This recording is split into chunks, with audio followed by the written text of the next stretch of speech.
Gumagandang sistema ng Creamline Cool Smashers magpapakampyon sa kanila ngayong conference at Cat Bell ng Cherry Tigo crossover. May pagsisisi nga ba sa kanyang kupunan na napuntahan? Nahihirapan at inaasahan lamang siya ng team.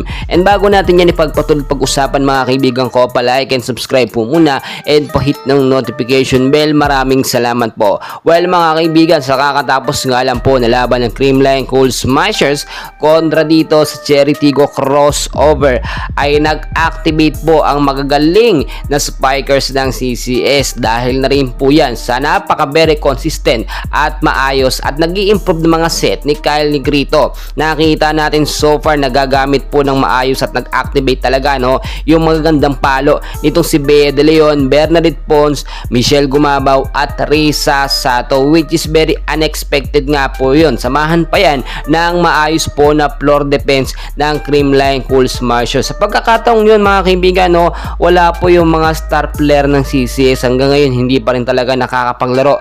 Etong si Alyssa Valdez, si Tots Carlos hindi pa rin nakakapaglaro, si Pangs Panaga hindi rin naglaro mga kaibigan dahil kamamatay lamang ng kanyang nanay at si Gemma Galanza sa national team natin. Bakit ngayon? Nakita nyo, ibang sistema talaga ang pinapatupad ni Coach Sharon Meneses at nagagamit yung mga bench player ng CCS. Well, dati pa natin sinasabi, once talaga na mabigyan ng opportunity yung mga bench player ng CCS yan, tulad na lang po nila Bernadette Pons nagagamit, si Bea De Leon din madalas binabangkulang yun sa Chocomucho, pero gamit na gamit po dito sa CCS mga kaibigan ay ganyan ang nangyayari. Sa naging laban talagang nakita nyo etong Cherry Tigo crossover, wala pang katalo-talo yung mga last game nila malakas talaga, ang galing ng defense at offense nila dahil meron po silang Cat Bell nung import po nila pero sa pagkakataong yon nakita nyo naman kahit gaano po kagaling etong import nila na si Cat Bell ay hindi po umubra sa CCS. Kasi nga naman ang Cherry Tigo crossover ay madalas umaasa lamang sa kanilang import. Napapagod din yan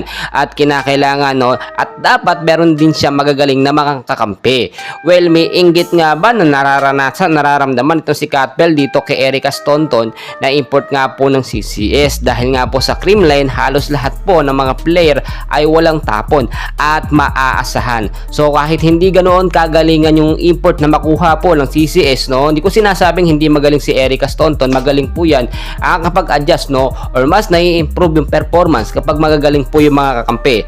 Unlike po kay Cat Bell ng Cherry Tigo crossover mga kaibigan, halos siya lang din pong gumagawa ng magandang sistema kahit may pa-time out po si coach kung po mga kaibigan, hindi po yun nangyayari sa loob ng court. Nagkakaroon kasi sila ng misunderstanding, yung chemistry at momentum wala pa po sa kanila. Well mga kaibigan, aabangan po natin sa magiging susunod nga po na laban ng Creamline Cool Smashers at panibagurado gugulatin ulit tayo nila sa panibagong sistema. And please huwag na huwag niyong kakalimutan mag-like and subscribe mga kaibigan. Maraming